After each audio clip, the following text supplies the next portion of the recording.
റോസ്റ്റി റോസ്റ്റി എന്ന് പറഞ്ഞൊരു dish prepare ചെയ്യണ രീതിയാണ് ഇത്. ഞാൻ കഴിഞ്ഞ ഷോട്ടിൽ കാണിച്ചായിരുന്നു മാർക്കി റെസ്റ്റോറൻറ്റിനെ പറ്റി. ഒരു യൂറോപ്യൻ മാർക്കറ്റ് സ്റ്റൈൽ റെസ്റ്റോറൻ്റ് ആണെന്ന്.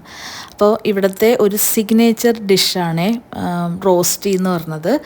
അത് സ്വിസ്സിലെ ഫുഡാണത്. അപ്പോൾ അതെങ്ങനെ പ്രിപ്പയർ ചെയ്യണമെന്നുള്ളൊരു വീഡിയോ ഉണ്ട് ഇത്. അത് പൊട്ടാറ്റോ വെച്ചിട്ടാണ് അവരിത് കുക്ക് ചെയ്യണത്. പൊട്ടാറ്റോ നല്ല എന്താ പറയുക, നൂഡിൽസ് പോലെ ഇങ്ങനെ ഷ്രെഡഡ് പൊട്ടാറ്റോ ഇട്ട് എടുക്കും അവർ.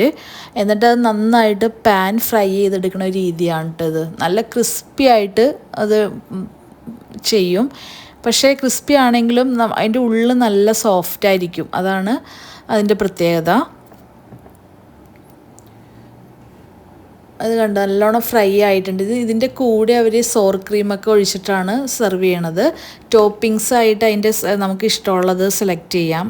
അതിൻ്റെ കൂടെ സ്മോക്ക്ഡ് സാൽമോണ, സോസേജ്, ഫ്രൈഡ് എഗ്ഗ്, അങ്ങനെ വ്യത്യസ്തമായിട്ടാണ് അതിൻ്റെ കൂടെ സെർവ് ചെയ്യണത്. ഞാൻ പോർക്ക് സോസേജാണ് അതിൻ്റെ സൈഡായിട്ട് പറഞ്ഞത്. അതിൻ്റെ കൂടെ മഷ്റൂം ഉണ്ട്, മഷ്റൂമിൻ്റെ സൂപ്പുണ്ട്. ഇതാണ് ഇവരുടെ സ്വിസ്സിലെ ഒരു ഹൈലൈറ്റ് ആയിട്ടുള്ള ഒരു ഡിഷാണിത്. നല്ല ടേസ്റ്റാണ്. കണ്ടോ, ഉള്ളിൽ നല്ല സോഫ്റ്റ് ആയിരിക്കും ഇതിൻ്റെ. പക്ഷേ ഇങ്ങനെ പുറം നല്ല ക്രിസ്പി ആയിട്ടിരിക്കും. അതാണ് അതിൻ്റെ ടേസ്റ്റ്. ഇതിനകത്തേക്ക് മഷ്റൂം ക്രീമും സോർ ക്രീമൊക്കെ സ്പ്രെഡ് ചെയ്തിട്ടാണ് അത് കഴിക്കണ ഒരു രീതി അങ്ങനെയാണ്. നല്ല ടേസ്റ്റ് ആയിട്ടുള്ളൊരു ഫുഡാണേ.